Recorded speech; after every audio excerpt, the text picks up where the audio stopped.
Sveiki visi, jūs esate YouTube kanale Crypto Arktika ir šiandien mes trumpai pakalbėsime apie rinką ir pažiūrėsime, ko mes galime tikėtis pirmadienį ir taip pat trumpai pasakysiu, ką aš manau dėl įsilaužimo, kurį jau girdėjote. Čia buvo pats didžiausias įsilaužimas istorijoje. Nepamirškime paspausti like ir subscribe mygtuką bei parašyti savo mintis komentare. Prieš pradedant žiūrėti šitą video kviečiame kiekvieną iš jūsų turėti paskyrą vienoje iš mūsų rekomenduojamų biržų, tai yra Bybitas ir VEX. Į šias dvi kriptovaliutų biržos registracijos nuorodą jūs galite rasti šio video aprašyme. Čia yra Bybito ir VEX ir mes turime kiekvienai kriptovaliutos biržui atskirą video mūsų YouTube kanale. Jeigu norite užsiregistruoti į Bybitą, tai spaudžiame mūsų registracijos nuorodą štai čia ir mes atsirandame štai tokiam lange ir čia būtinai reikia tikrinti, kur yra referral code, kad būtų parašytas žodis Arktika. Jeigu jūs norėsite registruotis per telefoną, tai užtenka parašyti referral code žodis Arktika ir tada spaudžiame registracijos mygtuką. Čia matote, kokius jūs bonusus gausite nuo mūsų ir Bybitą aš labiau naudoju spot prekybai ir šiek tiek spekuliavimo tikslams. O jeigu jūs norite prekiauti be tapatybės patvirtinimo, tai yra be KYC, tada jūs užsiregistruokite pagal mūsų duotą nuorodą į VEX kriptovaliutų biržą. Tai spaudžiame štai čia ir atsirandame štai tokiam lange ir būtinai tikrint, kad būtų parašytas referral code žodis Arktika. Noriu paminėti, kas užsiregistruos pagal mūsų duotas nuorodas arba pagal referral code Arktika. Parašykite mūsų administratoriui, kad jūs užsiregistravote pagal mūsų registracijos nuorodą ir atsiųskite jūsų UID.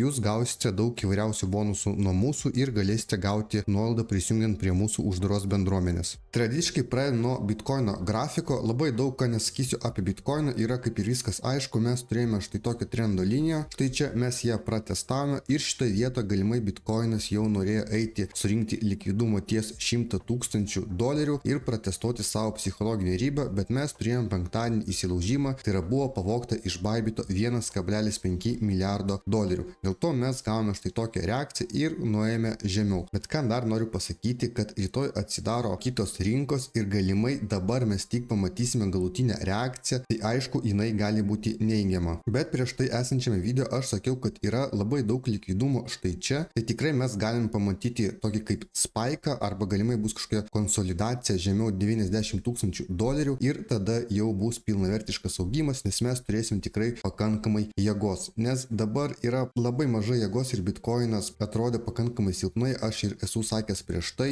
kad jam pramušti $100 000, tai yra psichologinė riba, jam reikia pakankamai jėgos. Pažiūrėkime, kur yra lokalus likvidumas ir kur mes galime tikėtis, kad kaina dabar nueis. Štai čia matome, kur yra lokalus likvidumas ir čia yra dvi zonos, tai šiek tiek žemiau nei 98 000 ir šiek tiek žemiau nei 96 000. Tai yra, mes galime nueiti į apačią, gauti atšokimo reakciją ir nueiti surinkti viršutinę zoną arba nueiti į viršų, surinkti viršutinę likvidaciją ir keliauti žemiau. Pažiūrėkime dar iš toliau, kur yra daug likvidumo. Aš jums esu jau šitą rodęs, bet štai čia mes matome, kad šiek tiek žemiau nei $90 000 mes turime pakankamai daug likvidumo ir tikrai būtų jį protinga surinkti. Matome, čia irgi buvo surinktas likvidumas ir mes tada turėjome jau gerą augimą į viršų ir pramušėme $100 000. Taip pat ir čia turėtų būti, nes čia yra jėga ir jis surinks pakankamai jėgos rezervą, kad pramušti $100 000. Jeigu mes pažiūrėsime štai šitą grafiką, mes turime pakankamai gražų modulį ir mes turime štai čia dar palaikymo zoną plus palaikymo levelį, čia yra irgi psichologinė riba ir štai čia mes turime pakankamai daug likvidumo. Tai mes galim matyti panašią situaciją, kaip buvo štai čia arba kaip štai čia. Matome, buvo labai greitas spaikas, surinkome likvidumą ir keliavome į viršų. Taip pat gali būti ir čia, bet kokiu atveju reikia žiūrėti pirmadienį, kaip atsidarys kitos rinkos, nes jos gali atreaguoti neigiamai, nes buvo didelis įsilaužimas ir tikrai Bybito reputacija šiek tiek tai palėtė, nes Bybitas turėjo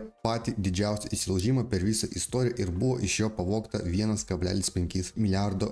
Apie tai šiek tiek dar vėliau paminėsiu. Ir mes dar turime Bitcoino štai tokį grafiką ir mes štai čia turime, aš pažymėsiu tokią zoną, iki kur galime pamatyti labai greitą kritimą, jeigu jisai bus, o jeigu mes vis dėlto pramušime štai šitą ribą ir eisime link šitos ribos, tai yra psichologinės zonos ir ją bandysime pramušti, tada mums reikėtų turėti įsitvirtinimą, tai daugmaž štai tokiu būdu ir eiti aukščiau. Bet ar tai bus, labai sunku pasakyti, nes tikrai Bitcoinas kol kas atrodo silpnai, to labiau, kad buvo dar toks įvykis penktadienį, rytoj atsidarys rinkos ir tikriausiai šiek tiek atreagos neigiamai. neigiamai ir mes galėsim pamatyti, kad mes keliausime šiek tiek žemiau. Bet kokiu atveju Bitcoinas grįžo vėl į šitą kanalą ir juda šitame kanale. Tai matome, štai čia yra trendo linija ir čia yra trendo linija. Tai reikia tiesiog stebėti, į kurią pusę bus pramušimas, kur bus impulsas ir jau galima daryti išvadas būtent nuo tokios situacijos. Pažiūrėkime dar Bitcoiną šiek tiek iš toliau. Čia yra savaitinis grafikas, apie jį aš esu kalbėjęs ir mes turime štai tokį modulį.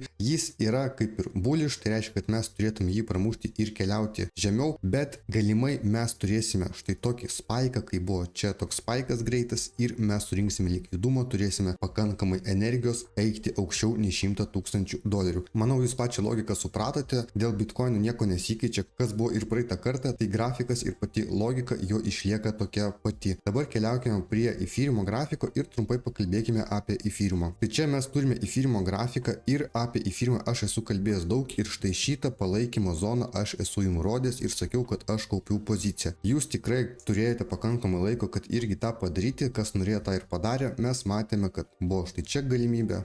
Čia buvo galimybė, čia buvo galimybė ir čia buvo galimybė. Ir turime štai tokią zoną, čia yra pasipriešinimo zona ir Ethereum juda būtent šitam diapazone, tai yra toks ir kanalas. Čia galima buvo paspekuliuoti, tai čia atsidarome long poziciją, čia užsidarome ją, atsidarome short, einame vėl iki apatinės zonos. Tas pat čia matome labai gražiai atidirbo. Klausimas, kada mes matysime pramušimą virš arba aišku blogiausiu atveju žemiau zonos. Jeigu eisime žemiau zonos, tai aš jau tikrai užsidarysiu pozicijas ir žiūrėsiu, kas bus toliau. Bet apie tai negalvoju, nes manau, kad bus viskas gerai ir mes pramušime ir pagaliau matysime, kad Ethereum grįž virš $3,000 ir keliaus aukščiau. Pažiūrėkime šiek tiek situaciją iš toliau. Tai čia yra dienos grafikas ir mes turime labai gražią kaupimo zoną ir štai čia yra žalia trendo linija, tai apie ją aš esu kalbėjęs, jinai jau susiformavęs pakankamai seniai ir jinai labai gerai matome veikia, kai pasipriešime trendo liniją ir žemiau jos mes jeigu nueisime, tai bus blogas signalas, kad mes keliausime į kitą palaikymo levelio. Apie tai aš esu labai daug kartų kalbėjęs,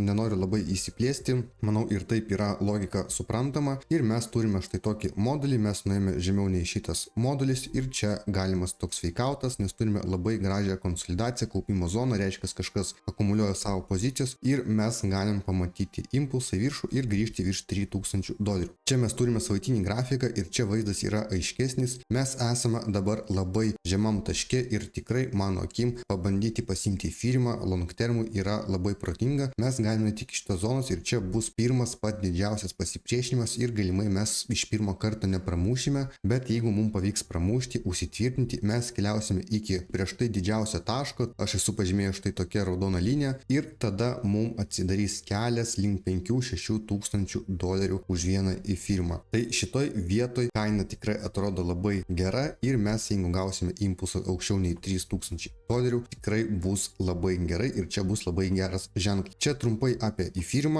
daug neįsiplėsiu, nes mes jau esame apie tai kalbėję. Dabar noriu trumpai pakalbėti apie įsilaužimą. Tai penktadienį buvo pavogta iš Bybito $1,5 milijardo ir tai padarė labai paprastu būdu, tiesiog buvo hakerių komanda ir jie tiesiog parašė skriptą, kai Bybitas perdinė kažkam pinigus, kai paspaudė patvirtinti, jie tiesiog pakeitė gavėjo adresą ir tokiu būdu pavogė visus pinigus ir rinka aišku atreagavo kritimų ir dar pirmadienį atsidaro visos kitos rinkos, tai galimai jos irgi atreaguos pardavimų ir rinka gali šiek tiek nukristi. Ką noriu pasakyti dėl Bybito, šiek tiek jų reputaciją tai pagadino, bet mano asmeninė nuomonė, kad Bybitas yra bet kokiu atveju patikimas ir tai nepalietė klientų pinigų, tai nepalietė mūsų pinigų. Čia parado pats Bybitas, nes buvo tam tikras adresas, iš kurio pavogė pinigus. Aš asmeniškai savo pinigų iš Bybito nevedžiau, pas mane buvo atidarytos pozicijos ir mano visas depozitas, ką aš turėjau, tą ir pasilikau, bet ką noriu pasakyti, kad niekada nereikia laikyti visų pinigų vienoje kriptovaliutos biržoje, čia tas pats, kas nereikia pirkti vieną spot monetą ir tikėtis iš jos labai daug užsidirbti. Bet kokiu atveju turite turėti keletą kriptovaliutos biržų ir bandyti laikyti visur pinigus, kad jūs neprarastumėt visų pinigų.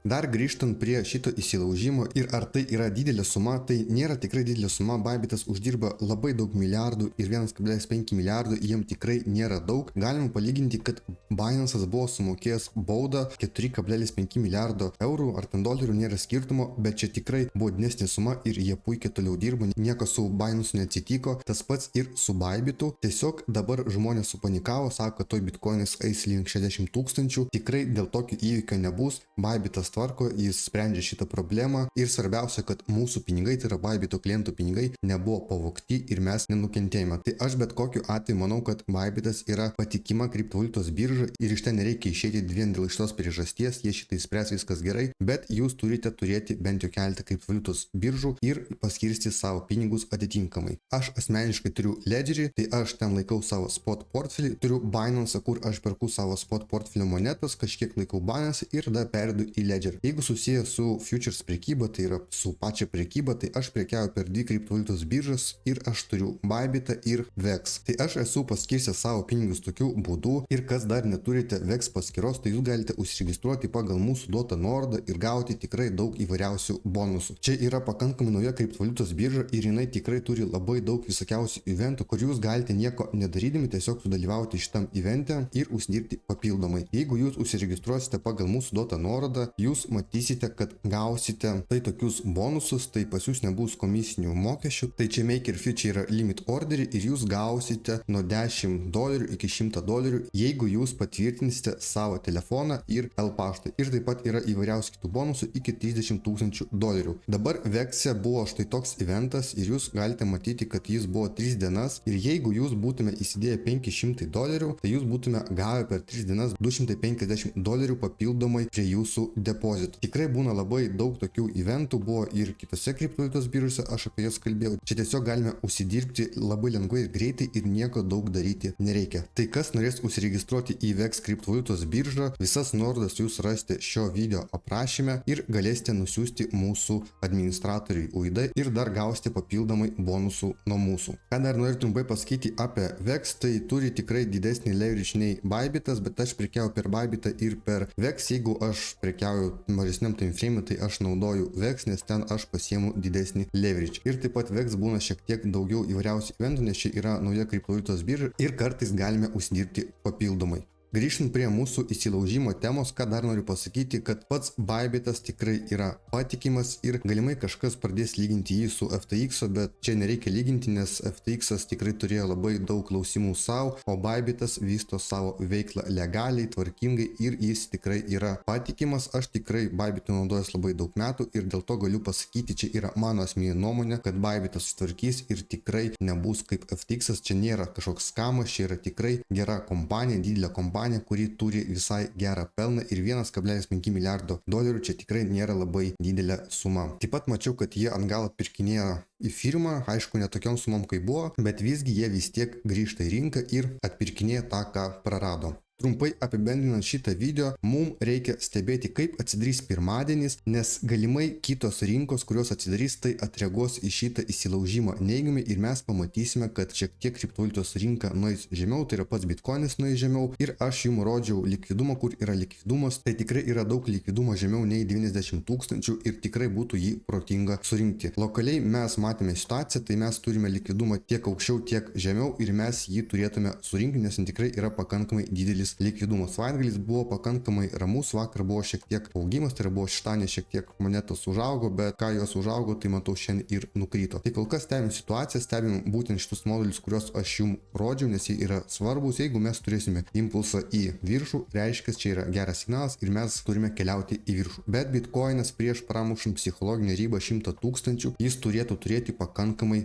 gerą jėgos rezervą, kad jam užtektų energijos tą padaryti. Tikiuosi video jums buvo naudingas, nepamirštam paspausti like ir subscribe mygtuko, bei prisijungti prie mūsų nemokamos Telegram grupės, kurios nuorodą rasti šio video aprašyme. Iki greito.